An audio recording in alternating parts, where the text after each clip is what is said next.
Coming to you from Seattle, Washington, and Atlanta, Georgia, The Mark and Harry Show.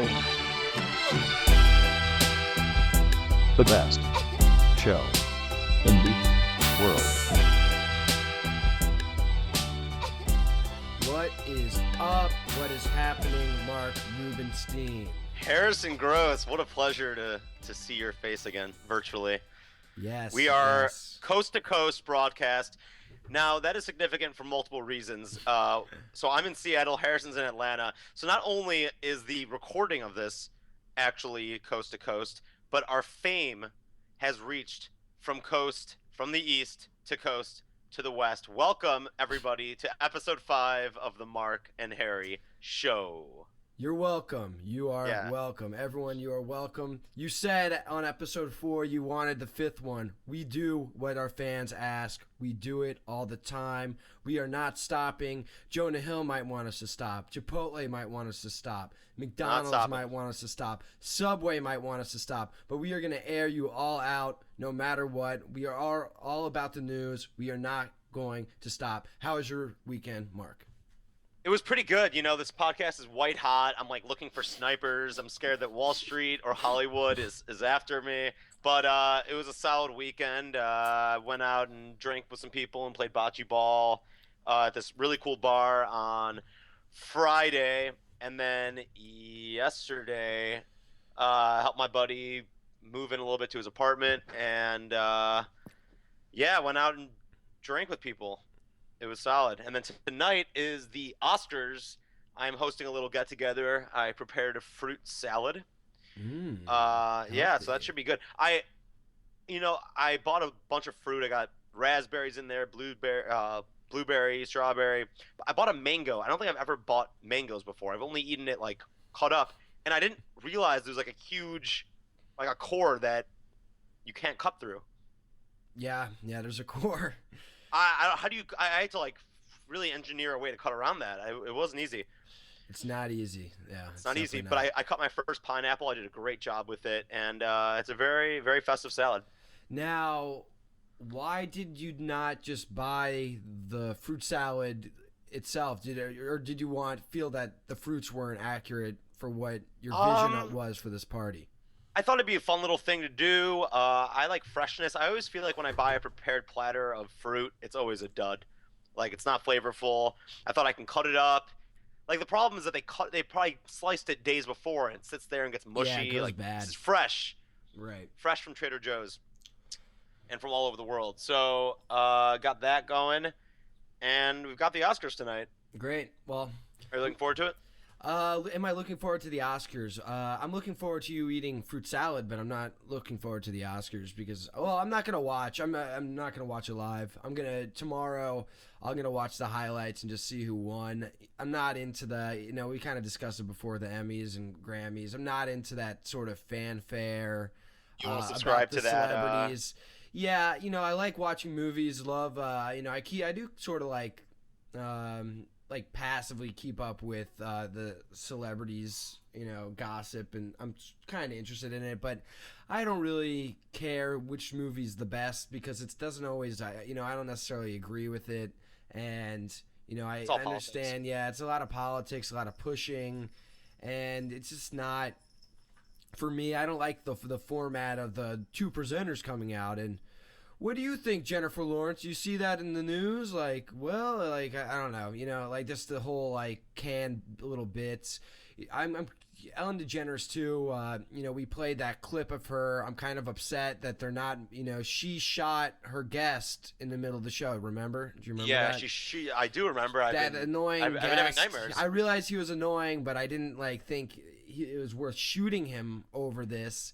The police got involved. She escaped via car. You got the exclusive here, and they're letting her host the Oscars despite this. And it's kind of, and she's, she's safe and she's tame, but she's not that safe. She's not that tame. And what do you think of Seth MacFarlane last year? Did you watch that? I thought he did a good job. Everyone flipped out because he was inappropriate. You hired Seth MacFarlane, who does Family Guy. Yeah. What were you expecting? Yeah, I agree completely. They totally I thought he was supposed to shat do on it him. again this year. I think there was rumors about that, but And then they dissipated. Let me talk about my weekend too, real quick. I was on a little bit of a bender. I had to wear my disguise so that fans wouldn't, and paparazzi wouldn't stop me. But I was out drinking too. I went to Thursday night. We had a casino night at my law school, and For charity or? no, it was just for fun, and it was a really cool event. It was just they had all these table setups, roulette, craps, blackjack, poker, all 3-card poker, all these fun games, all you can drink beer and wine, nice beer. They had Stella, Heineken, Yingling, some delicious hors d'oeuvres and food. And I ended up, they gave you $1,000, and I ended up quadrupling it to $4,000. Wow. Yeah. Wait, so could you like exchange it for prizes like at a Discovery yes. Zone? Oh, okay. Yeah, not this. Yeah, you exchange your chips for tickets, and then you put your tickets in the raffle. I need to still check and see if I won, but it turned into a whole big bender, and I don't really. I kind of have a group of friends who aren't in the law school that are from middle school, high school, and I mostly hang out with them. But it was nice, hanging out with the law students. I went out with them, hit up a strip club. What? Wow. Yeah. What kind of strip club? It was called Cheetah. The girls there are actually surprisingly hot. It's probably most of the time. Close to the city? Yeah. That's probably, it's that's the probably first. Yeah. Well, Atlanta's the strip club capital of the world. Some will say. I think per capita we have the most strip clubs, more than any other place. Wow. So I wonder, does that mean it's an increase in quality, or is the talent spread so thin that there could be a lot of lack of quality? I don't know. Right. Well, what I was about to say, I haven't really been to that many. I think I've been to 3 in Atlanta, including the one that we went to. There's another place called Claremont Lounge, which is kind of legendary too, but I wouldn't really call that a strip club necessarily. A gentleman's club? Well, it's more. It's really seedy. It's like you said. It's like it's older women. There's a stripper there who my dad, when he went to Emory for undergrad, the stripper was working there. Her name is Blondie. She disgusting. has blonde. She's a African American woman with blonde hair, big jugs. Apparently, she gives people milkshakes by rubbing her boobs in your face. But yeah, she's still there. A literal historic monument of Atlanta, but that's a whole another story. We went to Cheetah though, just me and these 2 other guys. We had a good time. I was really drunk, and and nothing too eventful happened over the weekend, except for I'll get into it later for our session of How Dare You. Let me rewind a little bit. Yeah, you said African American. I find myself saying African American. That term makes no sense to me. It seems more insulting than black, right? No. Well, really? Well, because why? Because you're assuming that they're African or American. But no, I mean, no one calls us European Americans. I mean, I feel like if I'm gonna say I'll say black. If I'm a black guy and I'm living in America, what does Africa have to do with me if my family's been in America for several generations? Right. You know what I mean? Yeah, I never have any. I personally, but I can't. It's one of those shitty situations to be in because you don't want to. You can't speak for yourself because it doesn't offend you, but it offends other people. And so saying, for example, I don't care if someone says that I'm white or Jewish or anything like that. But neither of those are slanderous, right? In terms of describing me. But there are people that do mind saying black or Asian, just sort of pointing out, even though they're just descriptors to just sort of put a visual in your mind. Saying she's African American or black. I don't mind saying black either. I don't even know why I picked African American, but it's just sort of it's interesting. I was in in sexuality studies in college. I think you remember when I was in that class. It's senior year. It's pretty fun. I think they take a handful of students from each year and divide them by gender, and basically you learn a lot about sexuality studies. It's a very feminist class. So You I'm a feminist. Felt like you walked now away with a afterwards. lot of Sexual knowledge.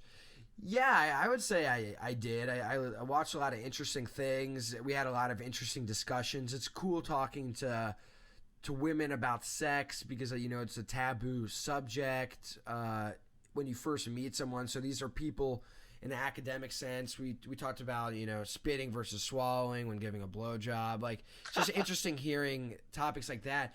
But my point is that our teacher, like I said, it sort of had a feminist agenda to the class, and one of the byproducts of that class was me feeling very guilty for being a white male, because the whole idea is that being a white male, that's the most privileged position to be in our society, yet I don't even know that I'm privileged, and I should be feeling guilty that I'm privileged. I don't know if she said that I should feel guilty, but it's just sort of like our race is our classification is oppressing females and other races and blah blah blah. And so she said she wanted us to do an experiment where instead of saying my friend Paul, he's the black guy who plays soccer, I would just say my friend Paul, the guy who plays soccer. I was literally about to bring that up. How I don't know why, but if I'm describing someone of a different race, I feel like I feel inclined to include that in the conversation. Yeah, I just think it's... I don't know what it is.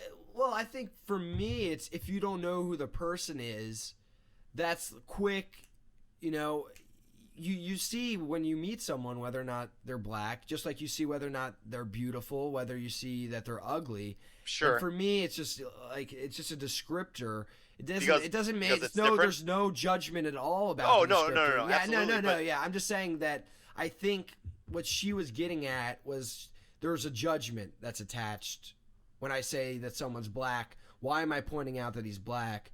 Here's why, because that way the person I'm talking to will know, maybe they'll be able to figure out who I'm talking about by that, or just sort of a general description of someone. But but if I'm talking about someone who's white, though, I don't necessarily point out that they're white, on the other hand. Right, but and most of the time it's someone that you would never know in the first place, so it's not like there's a chance of describing someone I might know. Right. It's just an extra descriptor. I just wonder if you're in a predominantly African American community, if you'd point out, this white guy came by and gave me a nice firm handshake. Well, funny story about a black guy who I was friends with, so you can't call me racist, Mark, or the audience. Okay, yeah. At the casino night, I was basically, I was in drunk, like, social mode, and I was just, like, cracking jokes, and the dealer was loving me, and I started sneaking him alcoholic drinks. He's obviously not allowed to booze on the job, and so I gave him, like, 2 drinks, and he was a funny, like, positive guy, and he gave me $1,000 chip when I was done. Shit, man, that is... Yeah, so Emery, if you hear this podcast, maybe I shouldn't be eligible for that. Jeez. If that happened in Vegas, his balls would have been cut off. Yeah, exactly. It is funny how people weren't taking it as serious. Like, he would, like, hold the card out if someone was doubling down, which means that you're... I know you know what it means, Mark, but for the audience, is where you're in blackjack, you ask for one more card, and no matter what the card is, that's your last card. And so you want to go for 21, and you usually double down when you have an 11 because you're most likely going to get a 10. And so he would look at the card and say, like, if someone would hit and not double down, he'd be like, "Are you sure you don't want to double down?" Like, looking at the card, obviously implying that it's a 10 about to come out. Right. But yeah, that's just a funny story. Yeah, I guess when there's not money on the line, they can do more. Yeah, it was a very lax atmosphere, and it's interesting. It's I clearly was able to tell that I was the most knowledgeable person about how many people gambling. Were there? That's a good question. Around 100. I don't know. Now, it wasn't like super packed, but it was a good population. Yeah. You want to get in some news, or do you anything else? Yeah, let's do it. All right, let's get into some news. Get Producer Jennifer, play that shit. Mark and Harry presents the news with Mark and Harry.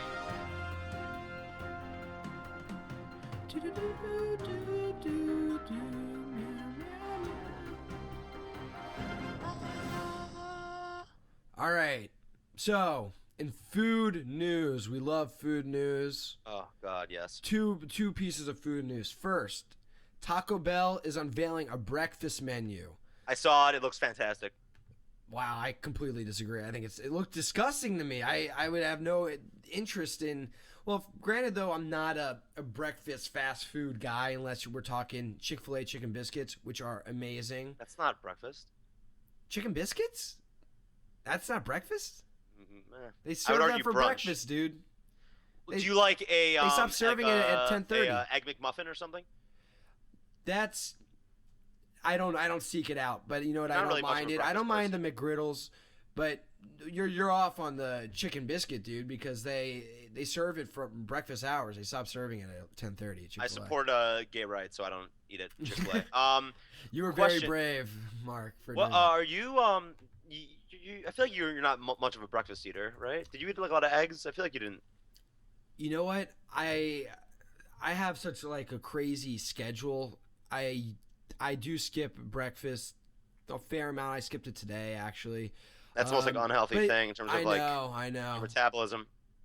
No, I eat, but it's not necessarily breakfast. Oh, okay. So I don't eat like I had carrots and turkey tara, whatever. It's some healthy like pasta with turkey. Yeah, I'll eat in the morning, but I've been eating breakfast more now since I think I've talked about this before. I do these Fresh and Fit meals. Right. They're actually offering us quite a bit of money. We're in negotiations with them for a sponsorship. We But probably shouldn't even be talking about it because it's not. it's really under wraps. Producer Jennifer, we might have to wipe that part from the show. We'll take this out. So yeah, I do that, and it comes with breakfast food. So I have been eating breakfast more often, but definitely not fast food breakfast type of guy. You know Dude, what I it's love? all about Greek yogurt. I'm telling you. Yeah, that's good. Well, what was What's your favorite fast food place? in total? Chick-fil-A? In total, Yeah. And no, Chipotle doesn't count. Chick-fil-A for me. It's Chick-fil-A or Wendy's. Wendy's, Yeah, though, I Wendy's is a feel solid like choice. I feel like I ate it 2 days ago. I felt like such a piece of shit though. Right after. Yeah, I right. had- I remember I once got It's so Baconator. delicious, but yeah, Baconator, yeah, delicious, destroys me for the rest of the day. I had to like take a nap. I had to like nap it off. Do you remember when we went to? This is a funny story. So Yeah. Harrison and I, freshman year, when we were going through our fraternal experience, happened to have we came back from formal and we happened to have a night off where we didn't have any responsibilities, and we decided to go to White Castle. We were under the influence of something, and we went there and we decided to get large milkshakes. Do you remember how big these things were? They were gigantic and they were so thick too. Like I think it was like probably a gallon and a half. Yeah. And we Yeah. drank maybe a fifth of it, and it was too much lactose. We felt like total shit. Yeah, and then we saw "I Love You, Man" right after that. Or was that Oh before? yeah, I think it remember was that being after. a great night. Yeah, that was a good night. It was just carefree, We just felt free. Yeah. and yeah, because we didn't since we were freshmen, we weren't allowed to have cars at Wash U.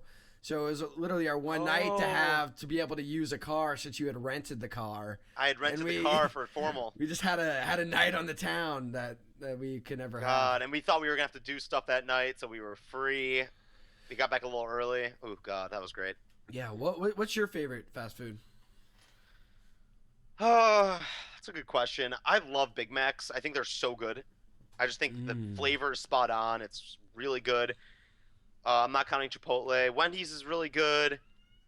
Chick-fil-A, I've only had a handful of times. I'd probably say McDonald's. I think it's America. It's consistent. They feed millions of people. I'll go with McDonald's. Yeah, McDonald's solid, but like in terms of just price and everything, it's a similar situation though. I never feel good after eating it. Well, it's so interesting. Like at work, I have I get a salad at work every day because I'm on this diet, and you weigh it, and it maxes out once you get like a pound and a quarter. It maxes out at about $7.95. So I usually spend between $7 and $8 on a salad. I can get a salad. I can get a a sandwich and chips for $4.50. Like eating healthy is so much more expensive. Oh yeah, Pretty much certainly, on the whole, certainly. it's like it's hard to win.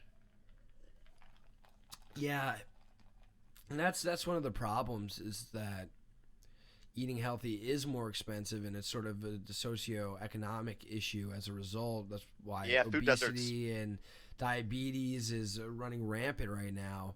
And Yeah, but did you read that? I didn't think of bringing this up, but did you read that article that the children between, I think it's gonna be 2 and 6 or something, the amount of people with obesity declined like 10%. It had been going up for decades, and then it went down. oh, that's great news. Yeah, really great news. Yeah, I wonder. I guess maybe we're more conscious about it, or maybe Michelle Obama's what's her campaign called? Like Move campaign. Yeah, move. Is, Yeah, I don't know. Is really working. Do you drink tea by any chance? No, I don't. I don't drink tea or coffee. You should drink green tea. I've gotten really into it, and apparently drinking green tea diminishes your chance of getting diabetes by almost 100%. Almost. It's really good for your 100%. metabolism. Wow, great. Maybe I should. The thing is, I'm not a hot beverage guy. I think all I like that's kind of hot is maybe cider or hot How about chocolate. a nice cocoa? Yeah, that's nice. Like in its certain occasion. How cold is it there in Seattle? It's I think 39 degrees. It dipped a little bit. It's 41 right now. It was in the 50s this past week. I think it's going to get up to the 60s though. Interesting. So annoyed my manager went to London for the week to meet with people, and because of time zone changes, he can only meet with us at 8:30, so I have to wake up like an hour earlier and go into work earlier. It's a pretty bad story, but I just hate waking up early. Thank you. And if you had a little violin, I would expect you to play that too. Yeah, I need to get some sad music. Yeah, I have to wake up early twice a week at 7:30, but it's really not a big deal. Do you remember the sophomore? No, Just sucks. maybe it was second semester freshman year, or sophomore year, when I had only stats Monday, Wednesday, and Friday, and I never went. So I pretty much didn't have. I didn't have class 5 days a week. That was all you had? And then my Tuesdays and Thursdays were crazy. But Monday, Wednesday, Oh. Friday, I didn't go to class. I ended up getting a B+ in the class. I kind of was upset at myself because there was no reason why I shouldn't have gotten an A. But yeah, God, sophomore year, that was like the peak of my laziness. You know what I do remember though is freshman year I woke you up on you were gonna miss your Oh test. yeah. Yeah. Tell Okay, the story. so I had this final exam, or maybe it was a midterm, like across campus, and I guess I missed my alarm. That used to happen to me a lot. And I remember, I don't even think you woke me up. I think I woke up and you were just hanging out like on your computer. And I'm like, what time is it? And I was minutes away. I got changed, sprinted across campus. No, I asked you. I remember I asked you. I sorry to cut You're you off, like, but I "Don't said, you have an exam?" yeah, I said, don't you have an exam right now? Like, don't you have Yeah. an exam soon? And I ran across campus. I ended up being like the second person there, so it was like a total moot point. But it was scary. It was the closest I've come to missing an exam. Yeah. Oh, God. What do you wake up to? Do you have a song, or do you just have a general alarm? I wake up to. So I was using my phone for a while, but I'm like testing beta software, so the alarm was unreliable for a little bit. So I ended up getting a classic radio alarm clock, and I wake up to the radio. It's pretty nice. Oh, that is nice. Yeah. So it changes up. Changes up, yeah. Yeah. What about you? I just have a general alarm on my phone that plays. Well, I used to it have and that watch. iHome, and I'd have a playlist that I like to wake up to. That was really nice. Yeah. But the Windows Phone doesn't have that kind of support. Yeah. Oh, bummer. I want to send you this video. It's really wild. Should I play it? Yeah. Oh, yeah. It's not. I mean, the audio isn't that crazy. I kind of just want you to see it. Sorry, audience. I can describe it though. This woman, Paula Creamer, she won the HSBC Women's Championship for golf. 75-foot putt. It's unbelievable. Oh my God. Oh yeah, and before we move on, by the way, the other food news I wanted to report is that Ben and Jerry's has a core ice cream where they put two types of ice cream and a solid core in it, such as like caramel salt or caramel salt or whatever you want to call it. All right, let's listen to this. Wait, hold on. I don't know what you're talking about. All right, A wait, core? it's kind of here. All right, so it's called Core Ice Cream with new Core Ice Cream flavors. So basically, it's 4 new flavors, and what they do is it's a column basically running down the middle of the pint of ice cream that is a core center of fudge, caramel, or raspberry jam. So it's That sounds awful. pretty Yeah, good I want idea. Yeah, too bad I'm off that ice cream, but I love ice cream. That's Ben another and thing Jerry's that I is eat. delicious. Yeah, after I eat it, I always feel bad. What's too. your favorite Cookie brand dough? of? Oh, brand? No, I mean brand like Cold Stone, like a birthday cake remix of Cold Stone. Shit, man. Yeah, it's amazing. I really love Bluebell's cookie dough ice cream. That's one of my favorites. I'm a big cookie dough guy because any excuse to eat cookie dough is good. All Have right. you ever had a nice vanilla cone from McDonald's? Have I had a nice or ice? Nice. I'm just describing it as being nice. Have you ever had a vanilla ice cream cone It's been from McDonald's? forever when I was a kid. It is amazing. 99 cents. Really delicious. God.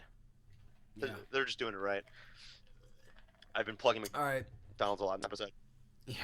All right, yeah, play that video. It's crazy. I mean, I don't know how much of it is just luck. I mean, she obviously understood the plane, but Mm-hmm. really impressive. You want to play it? Yep, playing it right now. Is there no audio?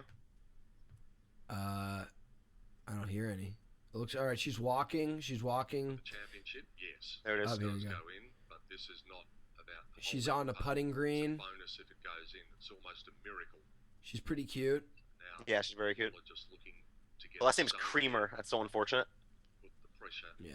back All this is unfortunate. It's on the gross. Spanish opponent. Wow, this is. It looks like it's like 30 yards. 75 feet. So almost How many feet are in your 3 or 4? I just forget. 3. 3. Okay, Come on, Harrison. I forgot. Wow. Okay, so she basically putted it straight, and now it's curving insanely. It actually missed. I don't know why the crowd is cheering. No, just kidding. Wasn't that wild? Yeah, she has her knees on the ground. She is praying to God. It looks It is a like. miracle. Looks like her best friends are coming out. They're clapping, and it's over. Oh, That's that right. was cool. Yeah. Let's go. Is it bullied in school for your name? Oh, okay. Yes, I was, but very minimally. I've basically become like adept at diffusing any attempts to make fun of it. In first grade, someone they were like making fun of it, that it was gross, and I started crying. And the teacher came to my defense, and there was a girl whose last name was Adams, and she goes, "See, you can make fun of anyone's last name, like this girl, the Adams family." And it's like, that's not the same. Adams is a boy's name. It's not the same. Yeah. Well, maybe because I'm There's far Jewish worse, and though, I've known yeah. other grosses. Maybe that's why. But like, it never really occurred to me that your name matched the name of something that's so disgusting. Well, a gross also means 144, or it can mean powerful, too. Like, Nice. yeah. So, yeah. Moving on. I read about. I've been watching. Have you been watching those T-Mobile ad campaigns? Who's in them? No, it's no one specific, but they're willing to pay termination fees now for getting out of it that are hidden in the contract. And I think that's a ETFs. genius move. My one question though is, do they have termination fees for themselves? Like maybe once you're in, they'll like double it so that you have to pay. Yeah. I mean, they're still locking you into a contract. They need to have a early termination fee, or else they wouldn't be able to sell the phone so cheap. Right. But apparently, I could be mixing this up, but I think they had some sort of program to incentivize people to sell their iPhones and get Android phones. So I work in the mobile industry, so I've just learned a lot about mobile operators and stuff like that. So the iPhone, it costs them like $800 or $900 depending on the size, but they sell to you for $199. So they have to pay Right. that difference. That's why they lock you into a 2-year contract, so they know that they'll make money off of you to make up for it. An Android phone, though, they only cost me $500, but they still sell for the same price. So the money that they have to put up is a lot less. On top of that, people are now buying iPhones from the Apple Store, and it's also really easy for people to walk in. They're like, "I want a black iPhone this size, done," and it sort of ruins the need for employees. So these mobile operators don't really love iPhones. It sort of hurts their business. Huh. And so they had a program to incentivize people to switch from iPhone to Android, and apparently Tim Cook made a statement against T-Mobile about it. He wasn't happy. Yeah, there's a lot of kooky cell phone providers out there.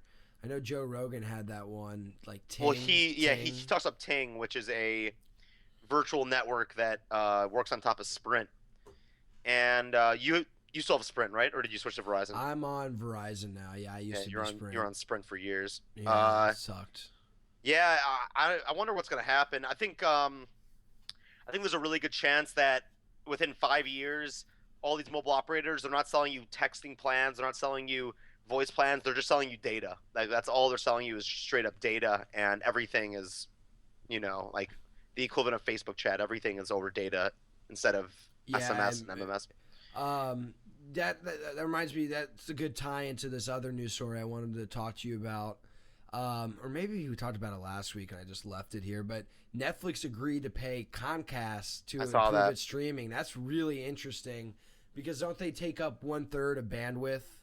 Apparently, because them and videos- Pandora take up a huge amount of bandwidth, and now they just moved into Super HD, so that is really choking up the internet. But someone, so basically you can encrypt your internet, right? So Comcast can't see what you're doing, and someone streamed Netflix without an encrypted internet, and they checked how fast the internet was, and then they encrypted it so so Comcast couldn't tell that they were watching Netflix, and it was like 5 times the speed. So they proved that Comcast was throttling Netflix. Oh, that's genius. That's so cool. Yeah, and so I've heard of people that will. It's called VPN. I can VPN into work, so all my traffic goes through work. If I do that, my Netflix will be faster. Wow. But Comcast, it's kind of scary because they're trying to go to Washington to get approved for this Time Warner merger, and if they merge with Time Warner, they'll control 30% of the cable. It's a lot. Prices are probably going to go up. Who did Time Warner just buy? Cox? They just bought someone too. Maybe, and now look it up. there was talks between Charter and Comcast to buy Time Warner, and Comcast bought them. Buys Comcast? What? Is that right? No. You're probably thinking of Comcast buying Time Warner. Comcast buys Time Warner, yeah. Yeah, that's what I'm saying, but Okay. maybe Time Warner bought Cox. Okay. Yeah, really wild. Some other story that I want to talk about. I don't know if you read about this. This man was legally dead. He was in the morgue in the room to be embalmed. Do you know what embalmed is? Embalmed, is that where they basically clear out your innards and They fill it with chemicals so it'll just to preserve it'll you? preserve. Not a lot of people don't do it, and I don't think Jews typically do it. What's the equivalent for animals? Is that the same? You know what I mean? Stuffing an animal. Yeah, stuffing. Yeah, I guess. I think there's a What's the different profession word for called? it. Let's look it up. Stuffing You animals. go to a. Why am I blanking out the name of it? Stuffing animals for display. Let's see if it. comes My up. friend's done that for horns. Taxidermy. Taxidermy, hello. Yeah. I think it's maybe somewhat the equivalent. But anyways, this guy was in the room ready to be embalmed, and out of nowhere, he started breathing again. He started kicking. He started breathing, and he came back to life. That's amazing. It was because he had a defibrillator built into his body, and somehow it got an electric charge, and it pumped up his brain, his heart, and he came back to life. He's alive now. That's incredible. Did you find out what he said while he was dead? What he saw or remembers? That's a really good question, and these are the sort of stories that people use to Yeah, say that there's a glorify heaven, religion and right. heaven, when in reality it's just your brain when you're tripping on DMT, because that's the chemical that your brain releases when you're on the verge of death. But yeah, I didn't read that much into it. I don't know if they got that much information, but I just thought that's wild. Yeah, that's pretty incredible. He gets a second lease on life, literally. Yeah, he's 76 years old, so I don't know how much his life's going to change now. But if he was like 35, it would be like, there'd be like a Lifetime original movie based on him or something. Yeah, producer Jennifer, you should look into getting him on the show, maybe. Yeah, that'd be really nice. Something else I want to talk about. I haven't been reading up a lot about this. I think this would be a good idea for a website. There's a lot of times where these big events are happening, like what's happening in the Ukraine. I've sort of fallen behind, and it's at the point now where every news article is sort of saying what happened today, but I need to know what happened in the last 2 weeks. I think it'd be nice if an article, I guess you can just read the Wikipedia page, if Right. something, summed it up well. But anyways, on the Crimean Peninsula, where a lot of this stuff's happening, there's been a lot of anti-Semitic attacks happening. They've been spray painting "Death to Jews" on the synagogues. Well, what do you mean by what stuff? Like, tell the audience what's going on. Well, there's the Rebellion, Ukrainian. right? Well, I'm sorry. A rebellion, right? Isn't it? Yeah, there's a rebellion. Yeah. The Ukrainian president left, and they got a new dude, and now Russia is apparently going to go in, and Jeez. a lot of shit happening. But I mean, I just am so. It's so weird to me, all this anti-Semitism. I just don't get. I don't get it. It obviously happens in places where they don't have Jews, so it's a very convenient scapegoat. Right. But you- it's so strange to me. Like, Yeah. well, what the hell did we do? Yeah, I know you told the story last week about the swastika on your car. Or it wasn't on your car. It was on our friend's car. On my? But Oh no, yeah, on my friend's car. You also got your car keyed. But have you faced any anti-Semitism in your life? Well, I told you that story, and I told the podcast that story when I was outside Walgreens, Okay. which was strange. Oh But yeah, that was. I've said this many that times was before. really bizarre though. It was really bizarre. I think that was just a strange moment. But I grew up in a very Jewish town. I went to a Jewish summer camp. I went to Washington University, often called Wash Jew. It's a third Jewish, which is like absurd. Yeah. Seattle, being in Seattle, is the most non-Jewish area I've been in, and there's still a good amount of Jews. So I've never been around not only a lack of Jews, but a group of ignorant people that would even say anything like that. Yeah, exactly. For the most part, I've heard for myself like a comment here and there where they'll say something like sort of like what we were talking about earlier with labels. They'll sort of like label me, well, you're Jewish or something like that, like sort of like offhands, like, but nothing like I don't think I look Jewish really, so I don't think like a lot of people assume that. Oh, wait. I was playing. Sorry, real quick. I was playing. Okay. It's like It's like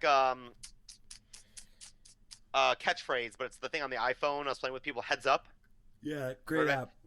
And there's one where you have to do accents, and I'm hanging out with a bunch of people, and none of them are Jews, and Yiddish comes up, and they have no idea what to do. Like, they're like, what the fuck is that? What? And they're Yeah. like, too bad, Mark, you're not playing this round. I'm like, yeah. Sorry, go ahead. No, that's funny. No, I was just about to say there was one time there was a guy who actually did say I did look Jewish, but he was like wasted. He goes, you're Harrison, you're Jewish. You look Jewish. I was like, what the fuck does that even mean? Yeah. I don't think I have like a big nose or anything, but this is You know what's really interesting? So you know the whole like Jews have horns thing. Oh yeah, I guess yeah. So do you know the origins of that? No, I don't. This is really interesting. There was a statue of Moses, I believe, that was being done based on a translation, a translated description of him, and a word got mistranslated to mean horns. And so because of that, the artist, hold on, Secretary of State John Kerry to travel to Kiev, Ukraine, to meet with government officials. Sorry, that just came off my computer. Because of that mistranslation, the artist carved horns on it, and because of that, that introduced a whole stereotype. Huh. Is that interesting? Yeah. Well, it's totally true. We do. That one actually they hit the nail on the head on that.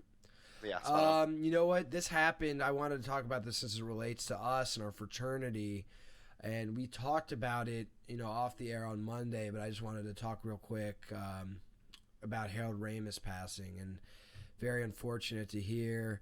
Apparently, he had a long battle. I don't forget what he was suffering. Yeah. So He's been he's sick actually for a from the while. town next to me, and I've met him a few times. He's a really nice guy, but my parents said that they had seen him even a few years ago in a wheelchair, and he wasn't in good shape.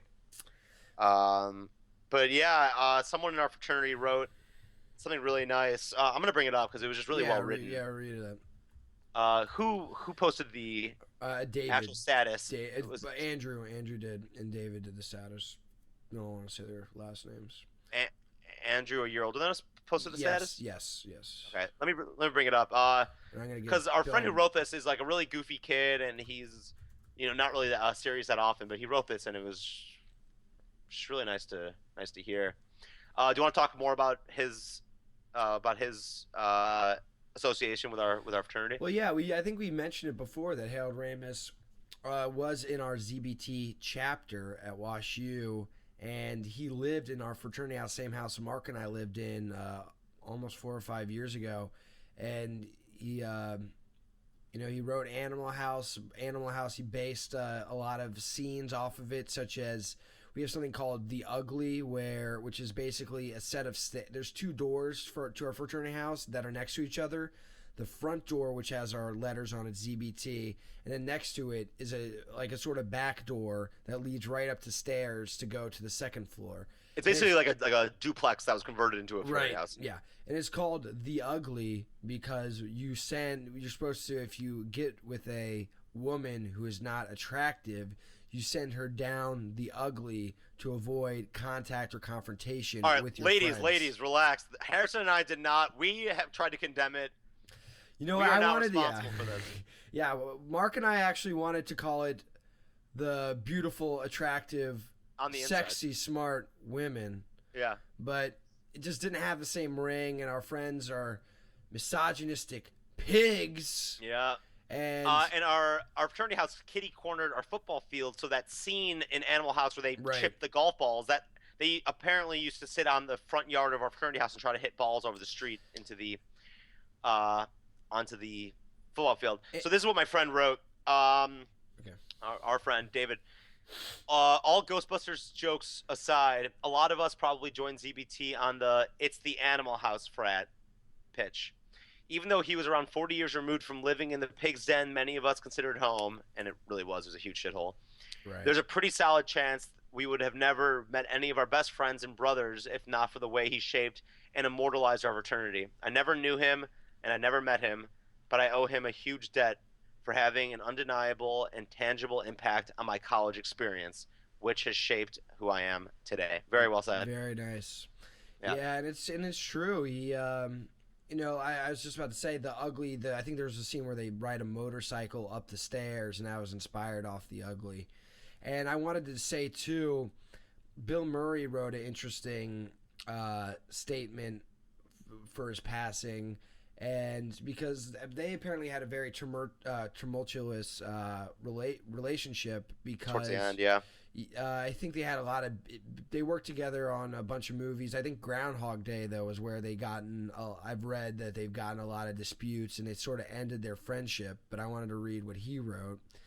It was, it's short and sweet. He goes, Harold Ramis and I together did the National Lampoon Show off of Broadway, Meatballs, Stripes, Caddyshack, Ghostbusters, and Groundhog Day. Wow, so many classics. Yep. He earned his keep on this planet. God bless him. And yeah, it's just very interesting. He was great too, Harold Ramis, in Knocked Up as the dad. That was like one of the. Yeah. He's very down to Orange earth County. and touching. Yeah, I haven't seen that movie in forever, but I love that movie. He was so funny in it. yeah, I just wanted to just say our thoughts are with him and thank him for his contribution because maybe Mark and I would never have lived in the fraternity house if it wasn't for him. And if we didn't join that fraternity, there's a good chance that we wouldn't have been roommates. Right. Who knows? Yeah. So thank you, Harold. after my freshman year, the Anti-Defamation League, which my dad was a part of, had a showing of Year One, which ended up being a flop. But Harold Ramis showed us certain scenes and would sort of commentate and talk about some of the production. And I invited a bunch of kids in Chicago who are in our fraternity to go. And we talked to Harold for about 5 or 10 minutes, and he was saying last time he was at our fraternity, someone put a bong in his hand. So very fitting. So yeah, it's a real shame. He spoke to at WashU, and he mentioned our fraternity, and he was talking about Year One. It was interesting. His idea for the movie was this very like intellectual sort of endeavor regarding existentialism and the Bible, and you know, stuff like that. But it's just interesting how the movie turned out. It was kind of like, well, yeah, I can't say I'm shocked. It had its moments. Yeah. But you have to really understand the Bible to enjoy it, I think. And I don't understand that. I know virtually nothing about the Bible. So. Right. With that being said, do we want to talk more about some entertainment news? Oh, I would love to do that. The Mark and Harry Show is about to tell you what's up in entertainment. That's right, bitches. All right, so we've already talked a little bit about Oscar plans. I just wanted to see maybe we could go through the categories and make our picks. But before that, I wanted to ask, did you watch Late Night with Seth Meyers? I've been watching a lot of them. I think I might have missed the most recent one. I saw the latest Jimmy Fallon today. They've been doing a good job. I think they're both very entertaining shows. I like Fred Armisen on Seth MacFarlane. I think he's really funny. Seth MacFarlane. I've been saying that a lot. Seth Meyers. Yeah, I still don't know if I'm sold on Seth Meyers. But the problem is that he can't do characters, he can't do accents, and I think that's sort of a big part of the Tonight Show. And I got sort of I don't know. I'm being very judgmental, but you know that's what we do on the show. And he sort of reminded me a lot of Conan, how he would make fun of the production value of segments, and he sort of is it's like too meta for you. Self-analyzing in the middle of it, which isn't necessarily bad, but just how he does it is just reminded me way too much of Conan. Like, he doesn't, like, I feel like he doesn't have a very fresh take on it. I thought the Faker Florida bit was a solid idea. I didn't. That's funny. Can you describe that? It was just like a silly game show with the audience, or with 3 members of the audience. He would tell them a news story, and they'd have to decide whether it's fake or it's happened in Florida. And a lot of them were ridiculous things, like running a car through a house because you're like going after meth, and you know, just like silly stories along those lines. So back on the topic of the Academy Award, someone. This isn't very surprising, but someone posted this talking about the diversity gap in the Academy Awards. I don't know if you saw anyone post that on Facebook, but I wanted to talk through some of this. So, 98% of the it says Academy branches. I assume people that are part of the Academy. 98% of the producers are white, 98% of the writers are white, and 88% of the actors are white. Of the Academy voters, 94% are white, 6% are people of color, and 77% are male, 23% are female. Best director winners, 99% are male, 1% are female. What else? Best actor, 91% has been white, 9% of people of color. Oh, this is over all time. Oh, I thought it was just for this year. Oh, yeah. Okay. No, of all time. Best actress, 99% white, 1% person of color. Halle Berry is the only person to have the only non-white woman to have won Best Actress. Isn't that nuts? Yeah, I have a question along those lines later on for the quiz. It's interesting to me because, well, first off, it reminds me of the Aziz Ansari bit where Slumdog Millionaire was very popular at the time, and he would be interviewed since he's Indian, and people would say, "So you must be really happy about the Slumdog Millionaire stuff, right?" And he goes, "Huh." He's like, "So I should be excited just because people of my like color and race are winning all these awards? So white people must be like stoked all the time." Like, Yeah, right. That's really funny. All right, yeah, let's talk through some of the best pictures. I'm Yeah, kind I of upset still with haven't myself. seen all of them. I haven't seen three of the movies. Shit, man. For Best Picture, American Hustle, Captain Phillips, Dallas Buyers Club, Gravity, Her, Nebraska, Philomena, 12 Years a Slave, Wolf of Wall Street.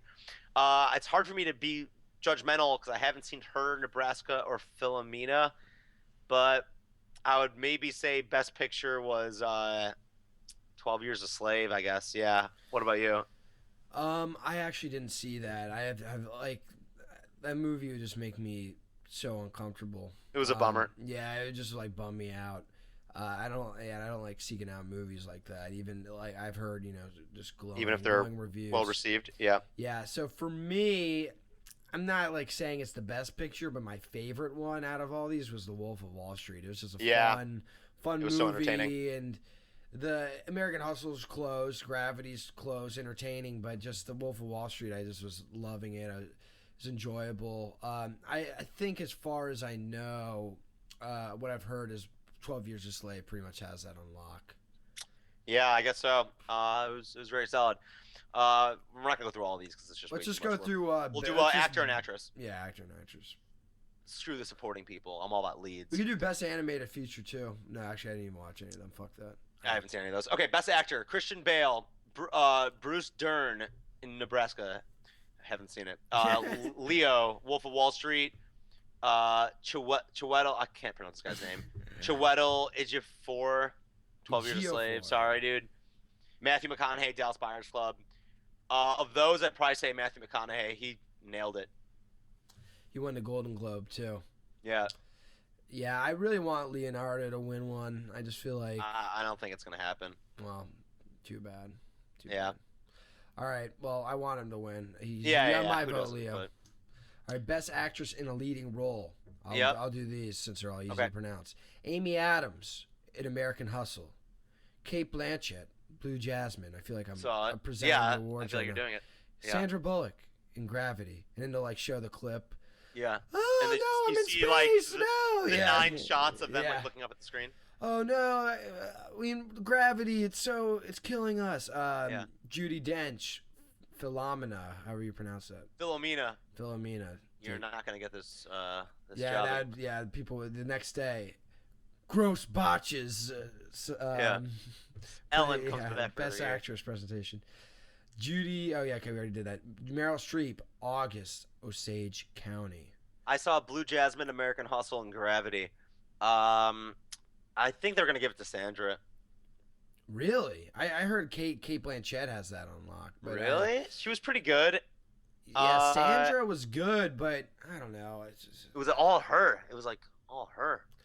yeah, I feel like she didn't show a lot of range, like that the Academy likes to see. Yeah. And they're snobs. Like Gravity's sort of a little, even though it's very well done, and out of all the like movies, it's kind of the most popcorn flick movie. Maybe Wolf Yeah. of Wall Street. The rest of them are a little bit. I'm sure it'll win a bunch of special heavier effects. and artistic. I'm saying in quotes. Yeah, but it'll be interesting to see how it turns out. I'm just not going to be there to watch it. I'll just watch it tomorrow. I'm probably going to go bowling tonight. Holla! Nice. All right, so yeah, that'll be fun. Something else I wanted to mention. I don't know if you saw Jimmy Fallon going to Chicago. No, what happened? So Rahm Emanuel invited him out for something called a polar plunge. It's where you jump into Lake Michigan today. So it snowed yesterday. It's freezing. They have to bulldoze a hole into it so they can jump in. And there's a really funny picture. It's on Reddit right now of Rahm like walking out looking totally boss, and then Jimmy Fallon jumped in a suit and he is miserable looking. But Are they going Talk to about- show that talk on about the Tonight dedication. Show? Is that they'll the probably idea? they'll probably show it on Monday on his show. Yeah, he's been killing it with those little viral bits. I love that. Actually, I'll play a little bit of it. Wait, did you see that waste paper basketball? Yeah, that was funny. Yeah, I'll play a little bit for the audience in case you missed it. Do you think Jonah Hill's gonna win Best Supporting? I hope not, because he broke that girl's heart.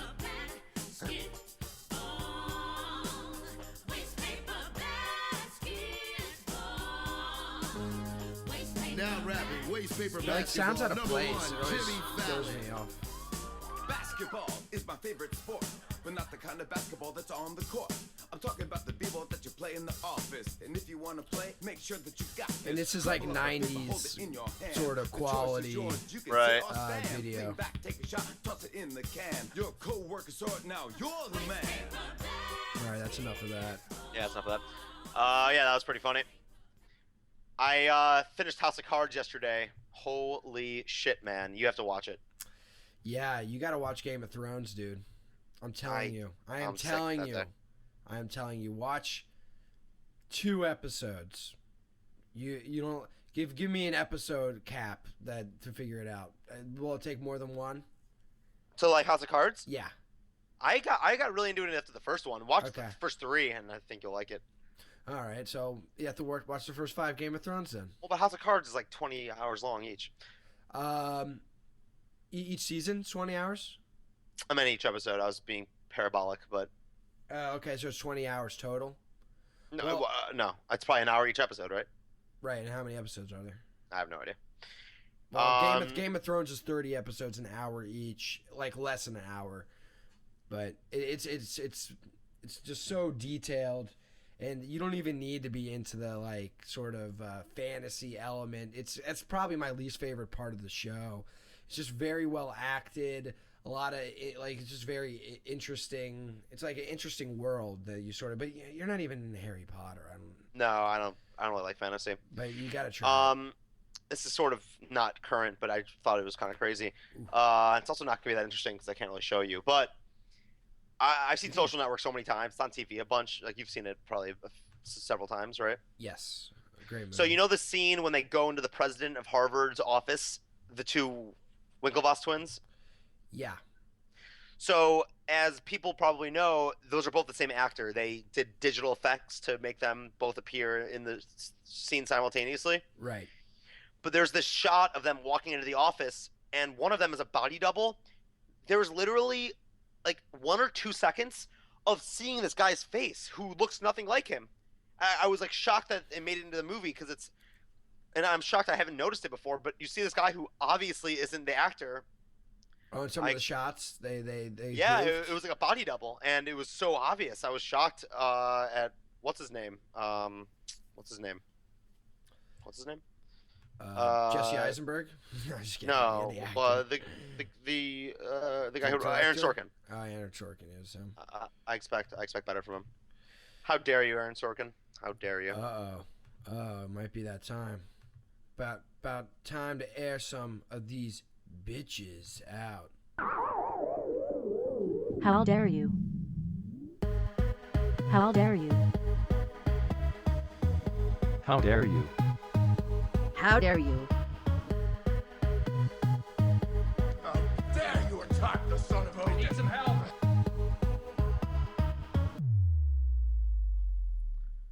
How dare you, Aaron Sorkin? But mostly, how dare you to the Food Network? This was a crazy thing that happened to me this weekend. Earlier in the week, I might have told you this, I was watching a show called Mystery Diners. Mystery Diners is a show where they hide cameras in a restaurant, and it's restaurants that are having trouble for some reason, usually with the staff. And this episode took place at a place called Sam's Tavern, which is a bar that I go to quite often in Seattle. And apparently, the 2 owners wanted help because they had bought the restaurant from someone else, and half of the staff worked for the old people, and it became sort of cliquey, and they treated the new employees like shit. Like the old employees treated the new employees like shit, and the manager was doing a really bad job apparently. And what they do is they hide cameras in the restaurant, and they have actors come in as new employees with cameras in their glasses, and they film how the manager does, and they sort of show how the manager reacts to certain issues. Now, at the end of the episode, spoiler alert, they fired the manager because she was doing a bad job, and it's pretty dramatic. I go to Sam's Tavern on Friday. I'm sitting at the bar, and I'll tell the bartender, I'm like, oh, I just saw you guys on Sam's Tavern. Turns out it was all fake. The manager was an actress. Everyone on it, except for the owners and one of the bartenders that was sort of on the episode, it was all fake. So they staged the whole thing. Whole thing was staged. The restaurant probably maybe wanted publicity. They didn't have issues in the first place. I don't know, but it was all fake. So they and made I a was storyline to make it interesting. Is that what you're saying? Yeah, like the manager, she was an actress. And I was asking the bartender about it, and she was like serving drinks, so she's coming in and out, and I keep asking her questions. And I asked her about 5 or so questions. I was a little drunk, so I was like sort of like pressing her on this. And she's like, "Listen, I don't want to answer your questions anymore." And she got like really defensive, and I was kind of turned off by that whole thing. But is that so disappointing? I mean, it makes you wonder how much of stuff is totally fake. Yeah, well, I don't know if we used to went through a phase where we would watch Storage Wars. And basically the guy who what was his catchphrase? Yep.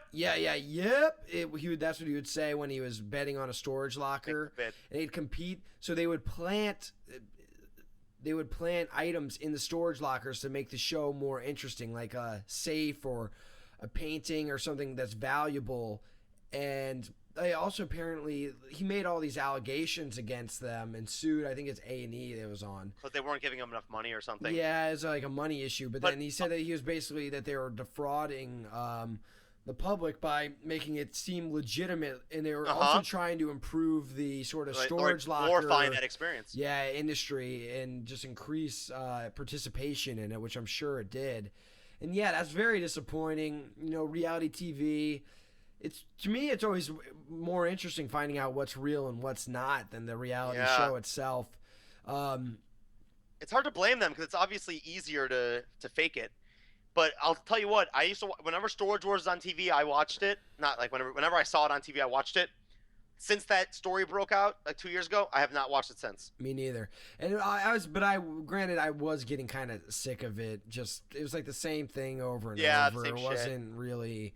Do you remember Brandy? How she got really hot after the first episode? Yeah. Well, part of the allegations was to increase sex appeal. They paid for her to have plastic surgery. That's one of the things he said. Yeah, it's quite a difference between the two seasons. What else was I gonna say?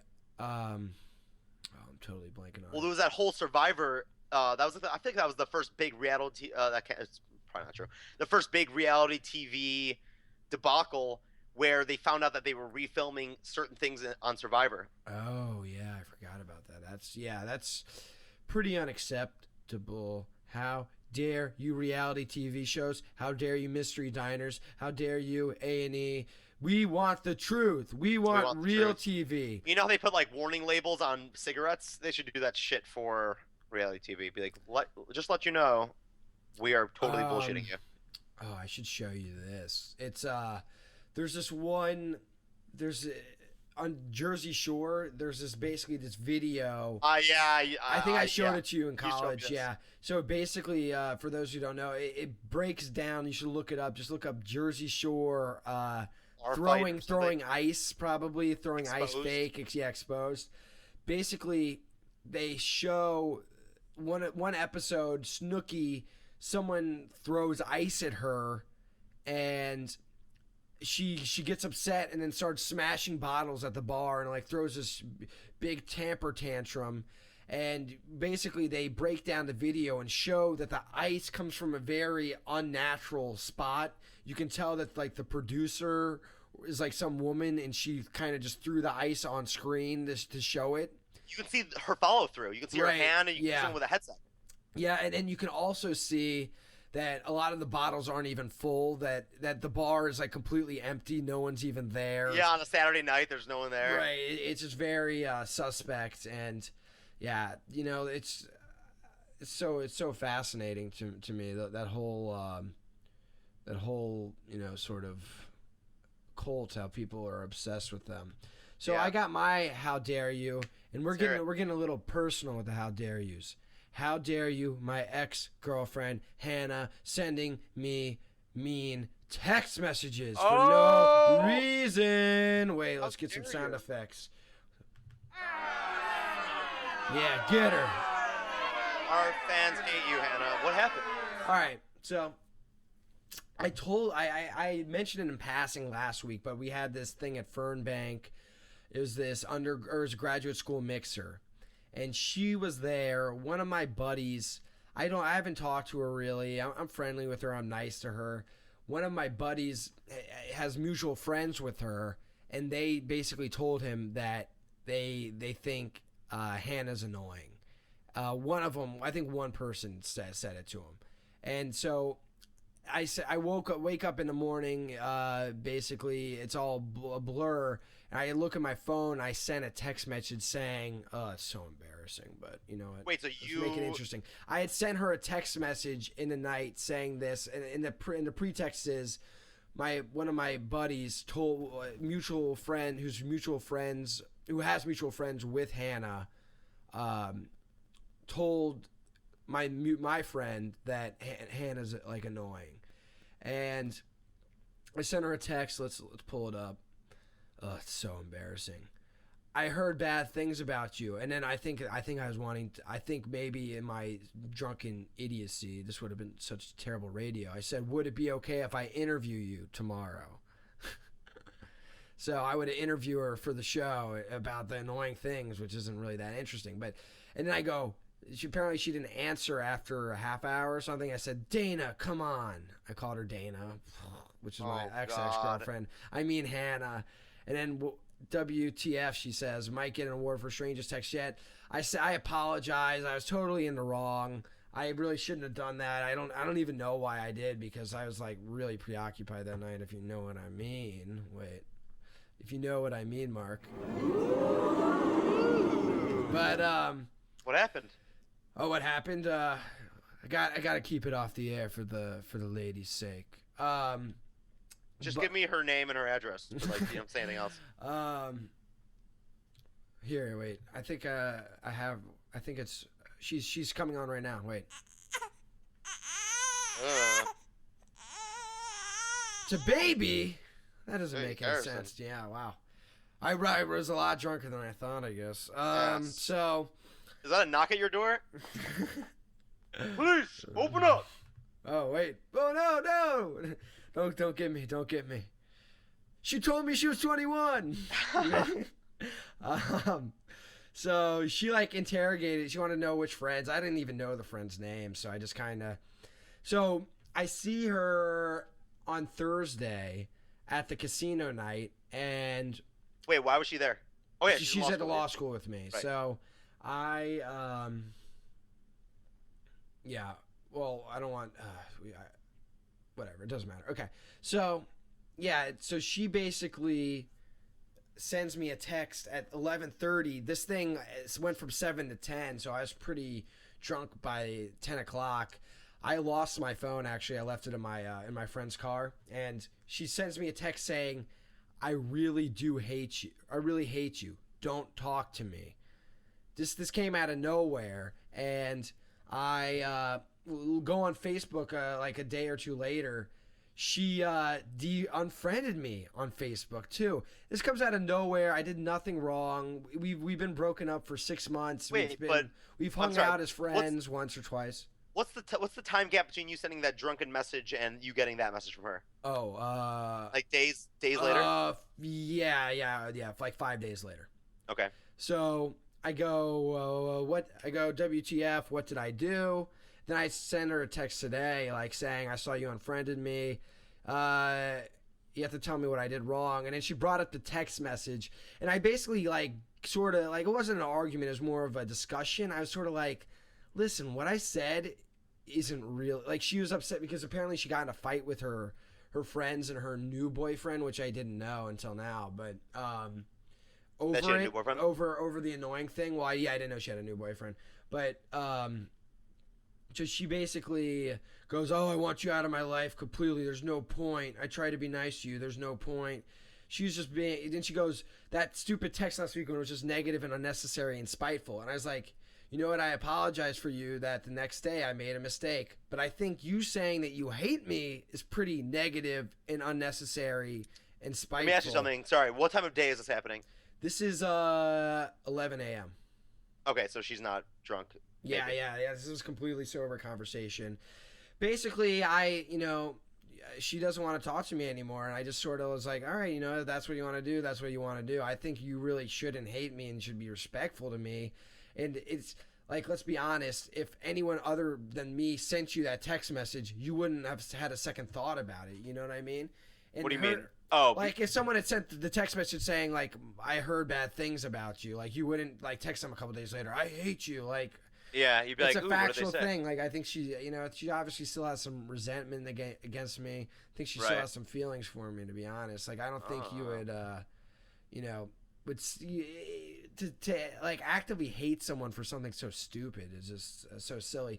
But how dare you, Hannah? We don't have to talk anymore, but I can talk about you on my show all I like, and I know you'll never get an interview on this show. I don't Maybe know we what need I was like a thinking. Hannah sound effect or something. Yeah, but I mean, she's probably not going to come up again because she's just not relevant. But I just wanted to share that on the podcast. Thought it was some interesting radio. I was really tempted, instead of texting her today off the air, having us call her and do a like sort of like have you be the mediator on the show, but That it would've probably been would have gone bad. horribly. Yeah, Yeah. so it's all good. Not a good idea. So how dare you, Hannah? All right, so let's move on to something a little bit more light and upbeat. Do you want to just go ahead and do the quiz? do you have should any- we end on actually, that? Let me see if Do you have any it was more how something dare yous or any? I had a couple weird things. Let me get your opinion on this. So I was really excited this week. I got a letter from my apartment building. I was scared that they were going to raise my rent like hundreds of dollars, and I was going to be forced to move. Mhm. They're raising my rent if I do another year lease only $30. So that's huge. So I in theory wouldn't have to move. I really like my apartment. The location could be a little different, but it's pretty solid. So, and then if I do a 4-month lease, they raise it $105, right? Okay. That makes sense, right? Okay. Yeah. But if I do a month to month, it's cheaper than the 12-month. That has to be a mistake, right? That sounds like it is a mistake, but yeah, I guess like goofs like that happen. Yeah, you gotta just, I guess, talk to them about it. I guess so. I'm like, yeah, I'll do month to month and then see if I can find a different place. Really weird. Something else I was gonna bring up. This is kind of personal, but what the hell? I've started to notice that my diet and exercise has really decreased my sex drive. What? Yeah, and I looked it up, and it's like they're saying that a low-fat diet and a lot of exercise lowers your testosterone, and that's like a common side effect. That sounds so counterintuitive. Yeah, well, I thought For that me, it the would opposite. increase. The opposite happens. That's what I thought, but it's like night and day. It's Since really I've lost really weight, interesting. since I've lost weight, it's gone up. That was one. That was like one of my problems is that when I gained weight, I just didn't have a sex drive, and it just caused some issues in some of like when I was in a relationship. And now that I've lost weight and I exercise, it's gone up. I think exercise is supposed to increase testosterone. Well, that's what I read. I don't know. You know what? I could kind of. It's the only explanation. It's the only thing I've changed in my life. But it's pretty interesting. I mean, I've been too busy to even think about really relationships like this. Like with this Hannah thing, like it just bothers me when someone hates me, and it's really stressed me out this weekend. Because especially in this case, because it's not really deserved, and just sort of. But yeah, I haven't really. Other than like I've been going out a lot, but I haven't really been hitting on girls or trying to make anything happen in that respect. Maybe I should. Yeah, I'm like totally trying. It's hard. I feel like the default Seattle girl. I mean, there's so many girls that I just from a judgmental, shallow perspective, like crazy piercings or crazy tattoos. I'm so not into that, and there's just so much of that here. And I feel like just that standard knocks out a huge percentage of girls. What do you consider crazy piercing? Like crazy bull style nose piercing, like eyebrow shit, crazy ear things. I don't know. Yeah, that's like a hipster sort of punk attitude. Yeah. In Atlanta, it's definitely not that. But in Atlanta, there's a little bit of this is not necessarily Atlanta, but I just feel like hot girls are very like unapproachable and not like they're kind of standoffish and not like friendly. And I guess just this is like this is a huge generalization. That's of course there's exceptions here and there, but just good-looking girls like get it so easy in life. You Yeah. know? They really do, and as a result of that, I think they have underdeveloped social skills, and That's they're just so they're easy. more self-absorbed because so much time is spent of people doting on them and giving them attention that they don't need to have anything else to make them attractive or like useful to the world. And of course there's like pretty and really smart girls, but I'm just talking about just generally. And so sort of like Well, for me, I need to be able to it hurts. talk to a girl, so I end up dating. Sorry, I'll let you go in a Yeah, second, go but ahead. I end up dating girls who are, I wouldn't call them like hot, but I would call them attractive, like attractive and cute, because they're more like interesting for me to talk to. And if they were hot, we just have a lot less in common, or I'd find them less interesting, like mentally. Yeah, I mean, conversation-wise, I feel like I can know pretty quickly if I would want to be in a relationship with someone. This girl that I was going out with a few times a couple weeks ago, we just like our conversation just went nowhere, and I like it's so rare that when I'm talking with someone, I mean, like, you know me, I can talk to a wall and I'm like totally content. But it was at the point where I'd have to think of things to talk about while she was like responding to something I asked her before. Like we went out a few times. By the end of it, I knew everything about her family, her brothers, where her parents are from, what her parents do, what she does, blah blah blah. Like by a third or fourth time going out with her, she didn't know that I had sisters. She didn't know like my dad died, which is like a pretty big part of my life. She doesn't know anything about my mom. Like, it's like sort of, it's like, I don't know. So you're asking her these questions, and she didn't reciprocate or show an interest in your side. No, but yeah, but I don't think it has anything to do with her not being interested in me. I think that's just who she's just not a good conversationalist. Yeah, that's what I'm hoping, that this podcast will be one of the byproducts of that, is that I'll become a more effective communicator.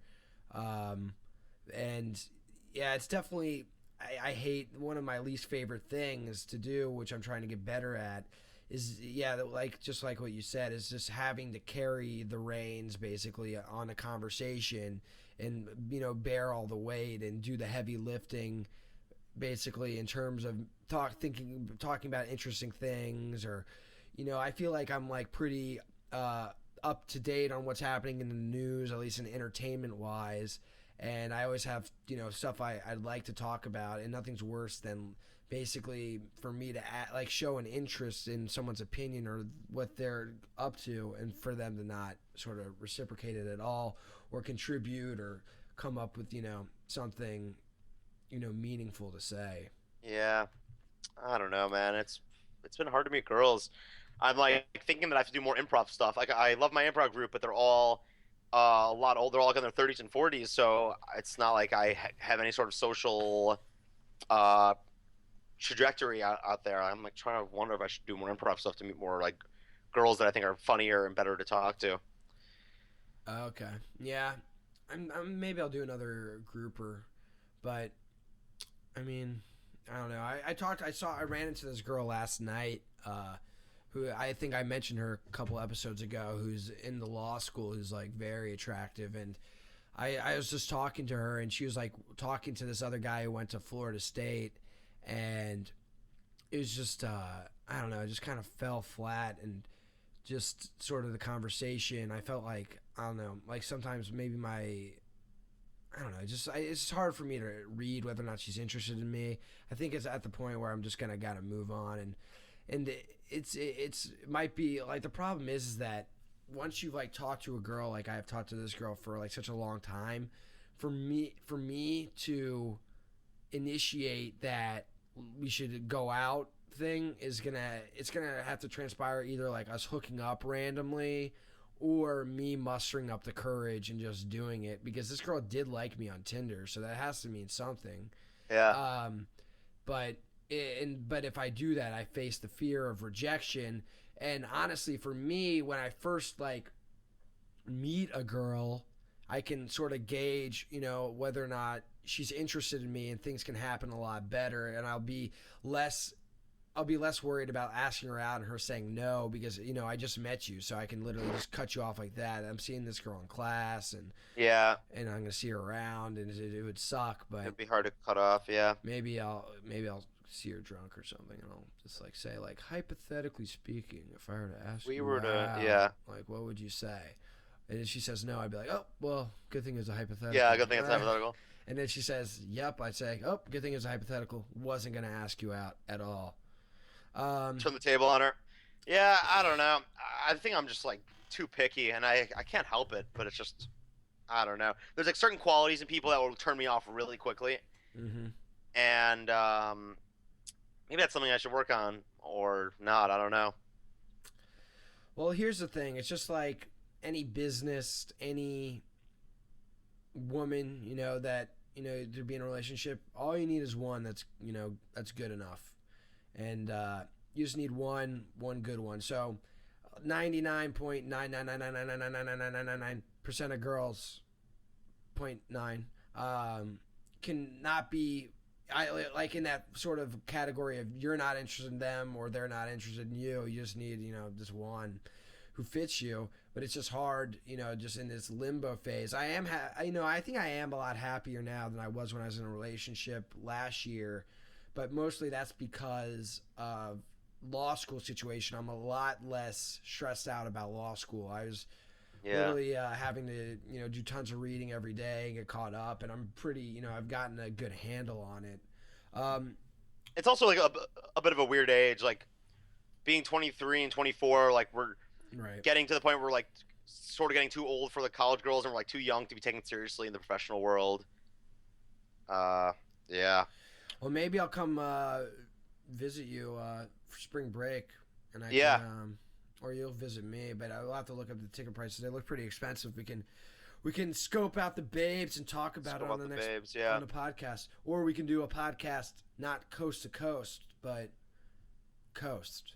Yeah, I wonder if we can even handle that. I don't know. Well, if we did it in my place, I probably could figure it out because I got the jam box. I'm ready to get into the quiz, Mark. How about you? Yeah, let's do it. Oh, it is time for a quiz, but that ain't the music. Put your books away. It's time for a pop quiz.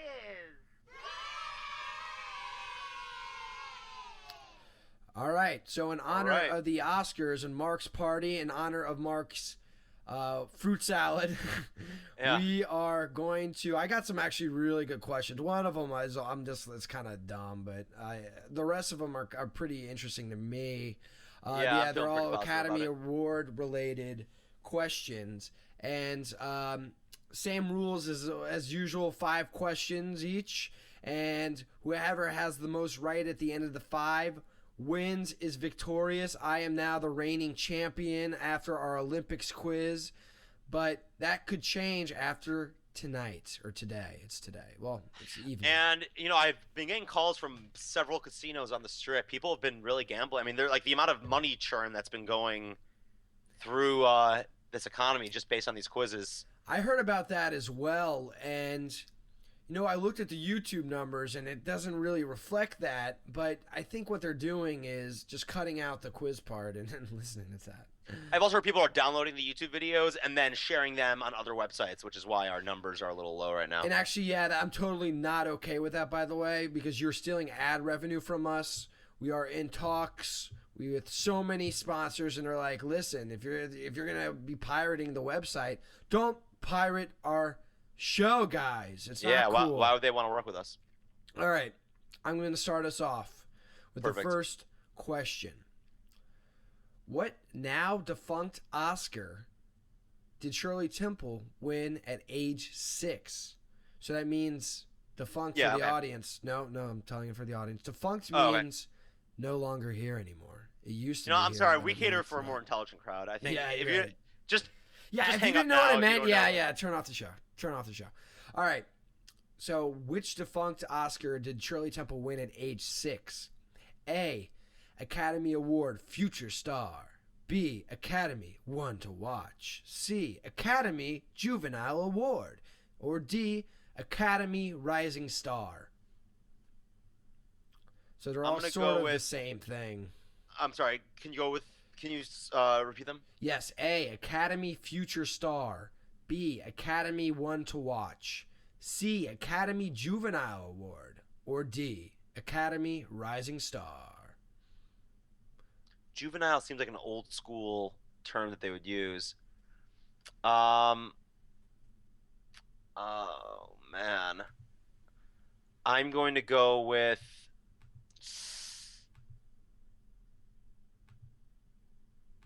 I'm gonna go with C. You're gonna go with C, Academy Juvenile Award. Well done. Yes. Thank you. Yeah, juvenile is such an odd word. It seems like a pretty old school yeah. type of term. Yeah. Okay. Yeah. Okay. Number 1. Have you heard of the Razzie Awards, by the way? Yes, that is the opposite of the Oscars that no one actually gives a shit about. But some people will like show up as a goof. Some actors I've heard. Right. It's like given to the worst Actors to the and actresses. to the worst movie. But anyway, which movie won the Razzie Award for Worst Picture? A. After Earth. What year? B. This past year. Okay. A. After Earth. B. Grown Ups 2. C. A Medea Christmas. Or D. Movie 43. Oh, geez, so many bombs in there. That is, first off, After Earth, I saw that.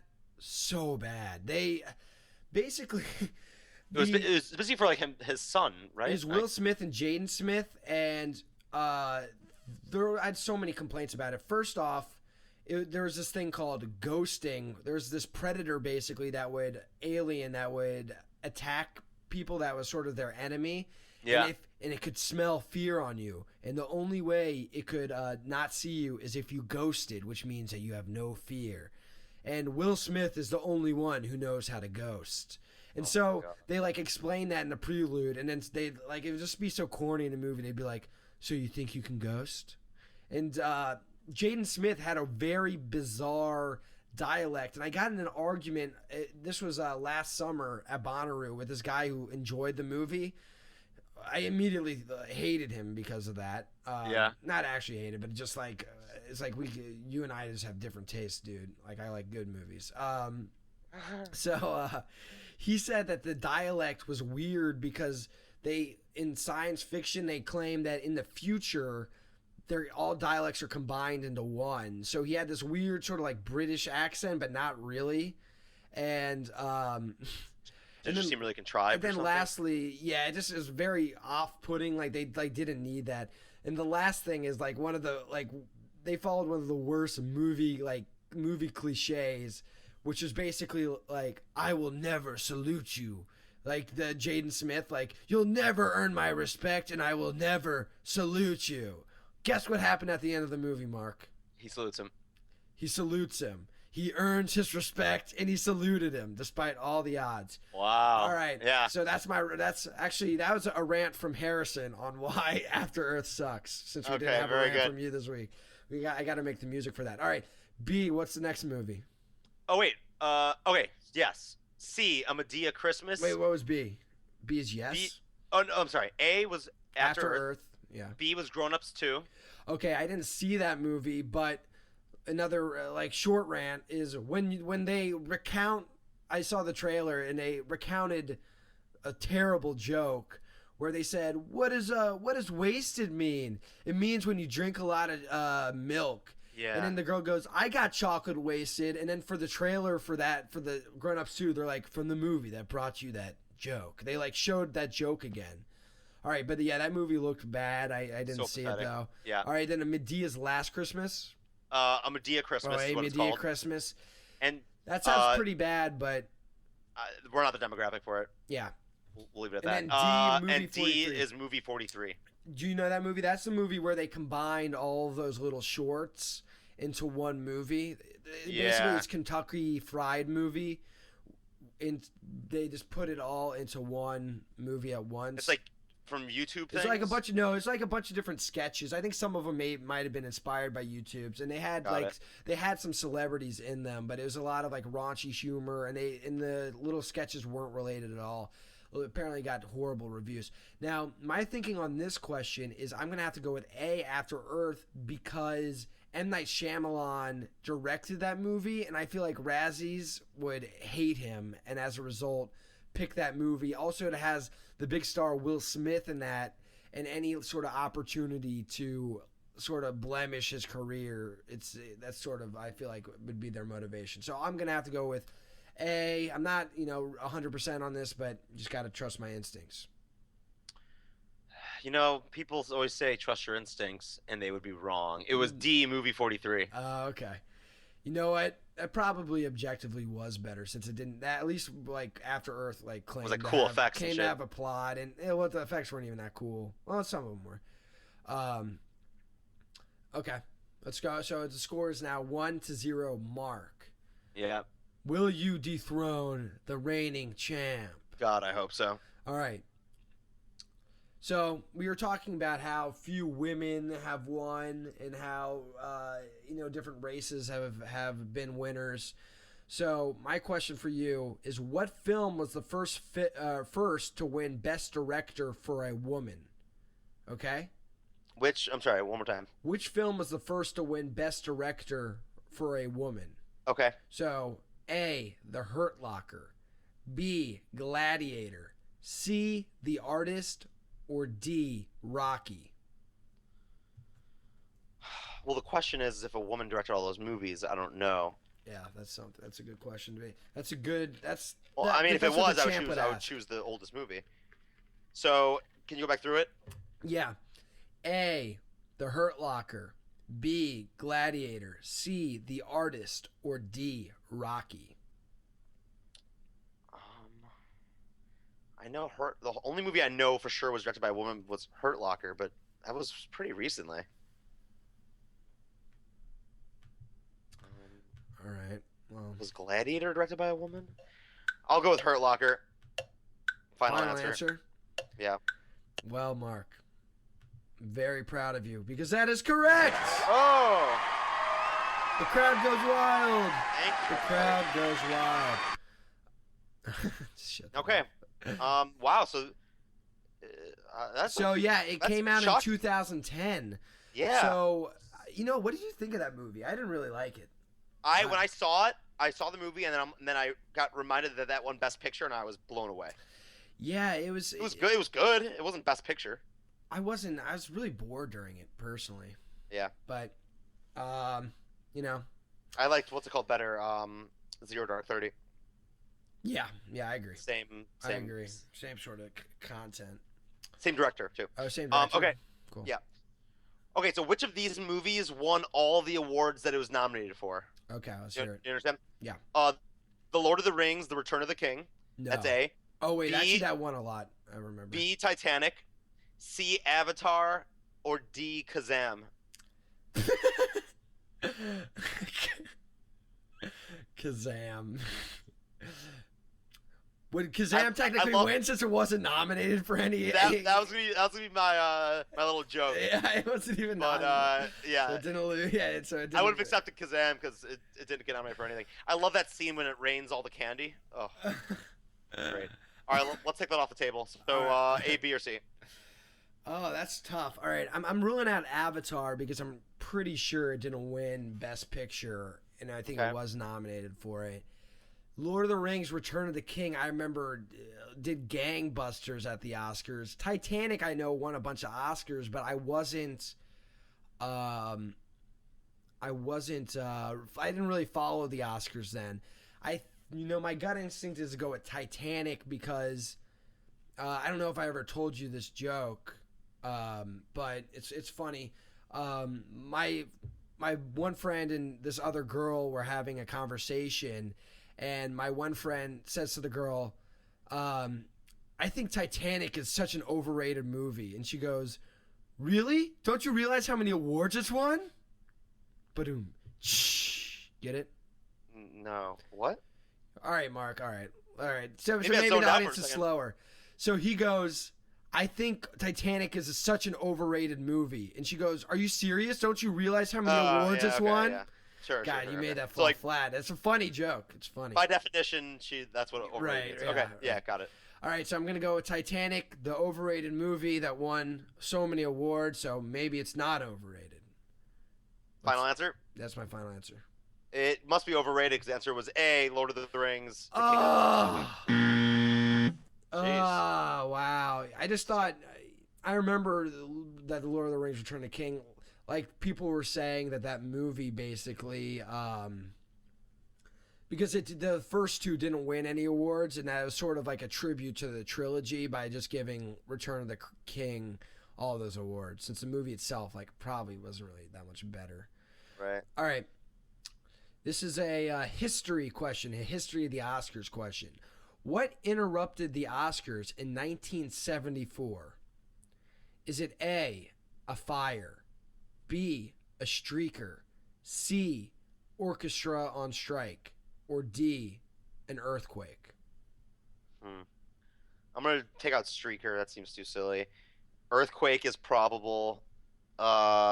Orchestra, fire. I feel like I probably would have known about that. What was it? Orchestra was on strike? Yeah. I'm going to go with earthquake. Final answer? Final answer. Shouldn't have taken out streaker, Mark. Because that's what was the happened? correct, yeah. Well, is there a backstory? Let's look it up, but that's just what the quiz I took said. All right, streaker, 1974 Oscars. Yeah, it came up immediately. Did they sneak in? Favorite Oscar? All right, I'm going to play it right now. Well, hopefully we can hear it. Wait. Here we go. Let's play this. Well, my favorite Oscar moment has got to be the streaking. The great one, the streaker behind David Niven. On stage, there was a naked man actually running past by him. And now, to divulge the contents of this year's most important envelope, snooty old man's is a very talking. important contributor to world entertainment, and someone, quite likely... Oh, right behind him, like a streaker just held up the peace sign and ran behind him. Just kind of Wow. kept on going. Speaking of...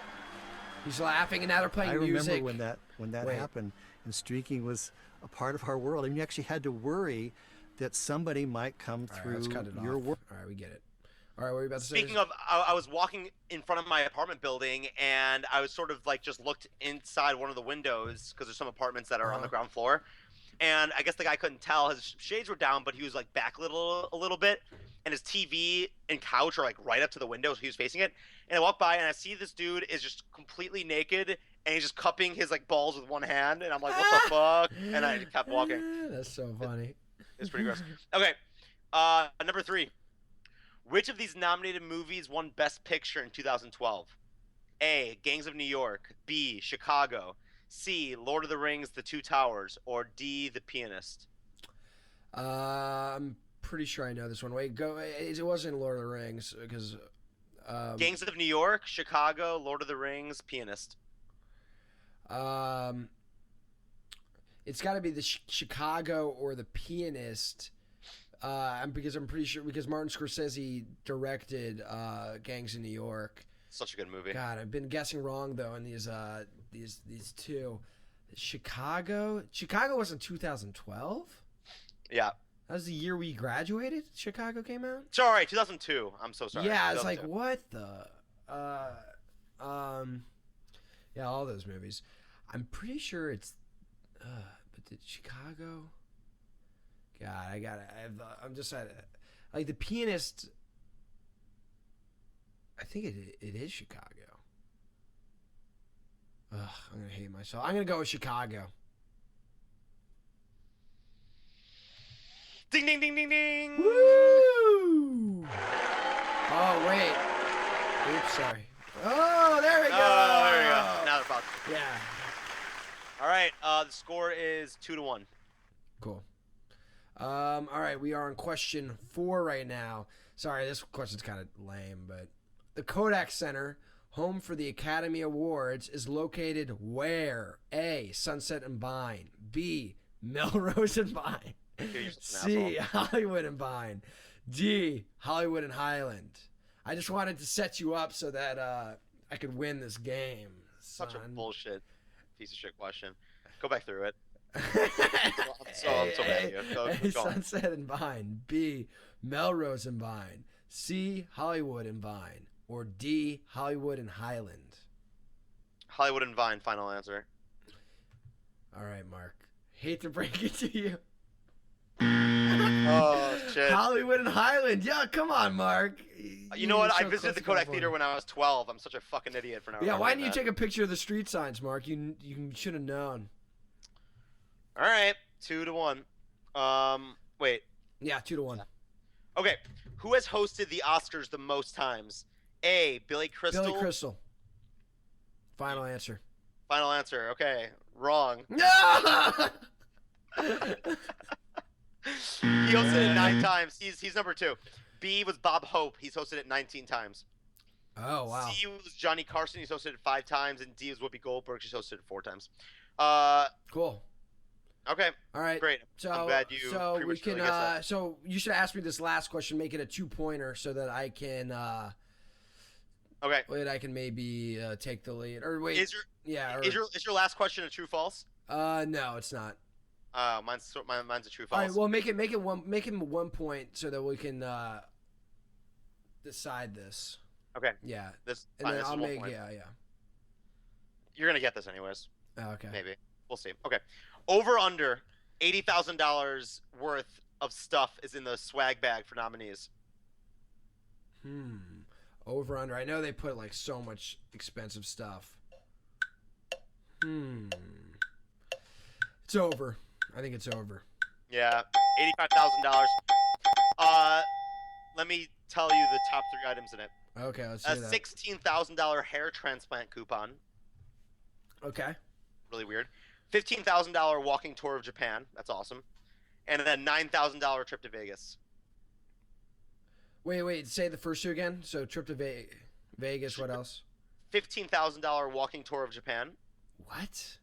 And a $16,000 coupon for hair transplants. Were you telling me that they only get that if they lose? Yeah. So. What? Wait, let me look that up. I don't want to misinform our audience. Do you get swag bag, Oscar swag bag, if you lose? Only if you lose. Yeah. Wow, 80,000. So is this the Money Watch? Okay. It says some nominees will get a gift bag valued. So It's not probably even not all like of them. best cinematography. Yeah. I don't get it. Yes. Sorry, cinematography. All right, let's do the last question. All right, last question. It's tied 2-2. Yes. How far in advance for the very first Academy Awards were the winners announced? A. Wait, hold on. So how far in advance were the very first Academy Award were the winners announced? So for the first Academy Awards, how far in advance were the winners announced before they even had the awards? It wasn't a surprise when they announced it? Right. That's weird. Okay. Well, it was a surprise when they announced it. It wasn't a surprise when they gave it out. Got It's it. at the Okay, actual yeah. awards. So A, 3 days. B, 3 weeks. C, 3 months. Or D, 3 hours.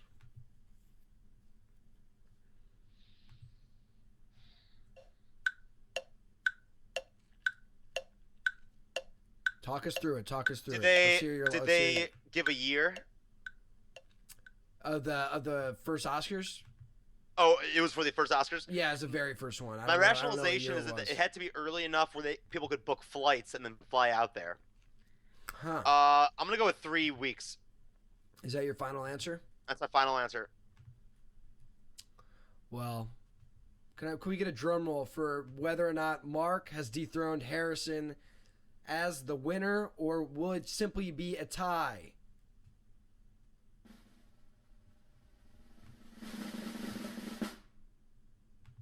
Are you ready? I'm so ready. What was it? 3 months.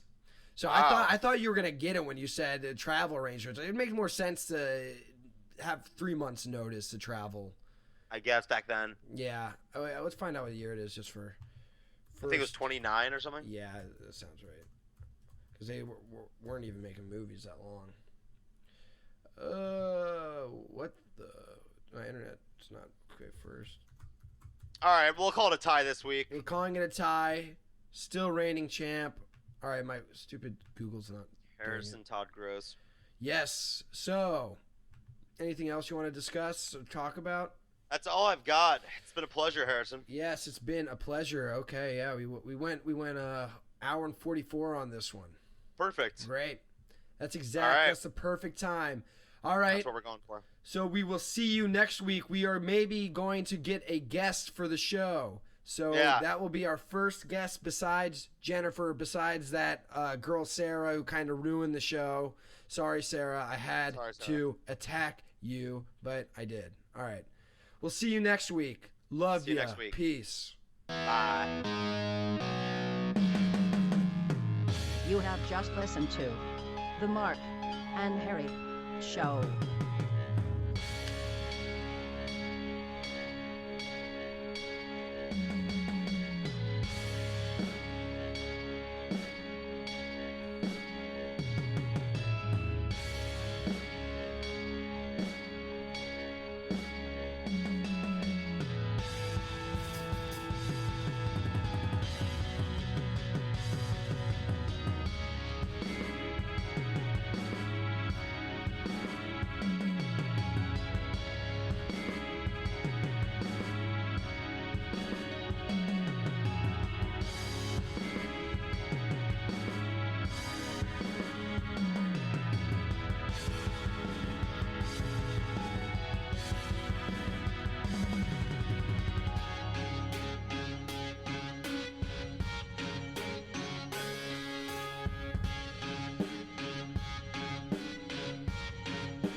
I love the Mark and Harry Show.